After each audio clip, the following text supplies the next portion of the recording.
Baiklah, di sini saya akan menjawab soal nomor 3, yaitu UAS mata kuliah Kimia Farmasi Kuantitatif pada bagian praktikum.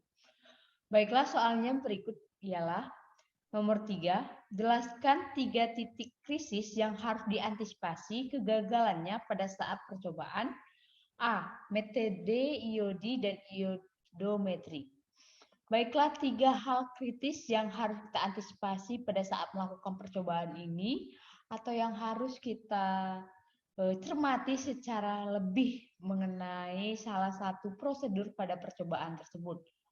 Yang pertama ialah pada metode iodimetri ini dan iodi ini itu haruslah pada larutannya itu kita jaga supaya pH yang ada pada larutan tersebut di bawah dari 8. Ini disebabkan karena dalam larutan alkali iodium itu bereaksi dengan hidroksida atau H- itu akan menghasilkan ion hipoiodit yang akhirnya akan menghasilkan ion iodat.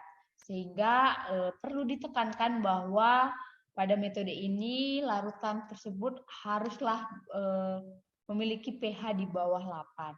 Lalu poin yang kedua mengenai metode IOD dan iodometri ialah pada saat penambahan amilum di akhir diharapkan itu dilakukan di akhir titrasi. Dikarenakan apabila penambahan amilum diletakkan di awal, maka titrasi akan menyebabkan terbentuknya iot amilum yang tentu pada akhirnya akan membentuk kompleks warna biru yang tidak larut dalam air dingin serta akan menyebabkan titran semakin bertambah untuk memutuskan ikatan kuat senyawa kompleks tersebut. Sehingga pada akhirnya dan pada kompleksnya akan mengganggu penetapan kadar sampel yang akan kita uji. Lalu titik krisis yang ketiga ialah pada saat proses penambahan titran diharapkan sesuai dengan standar yang berlaku. Dikarenakan apabila terjadi penambahan hanya lebih 1 tetes saja, itu akan berpengaruh pada perubahan warna yang terjadi. Sehingga perubahan warna yang terjadi apabila terdapat kelebihan tetesan, maka akan terlihat semakin jelas.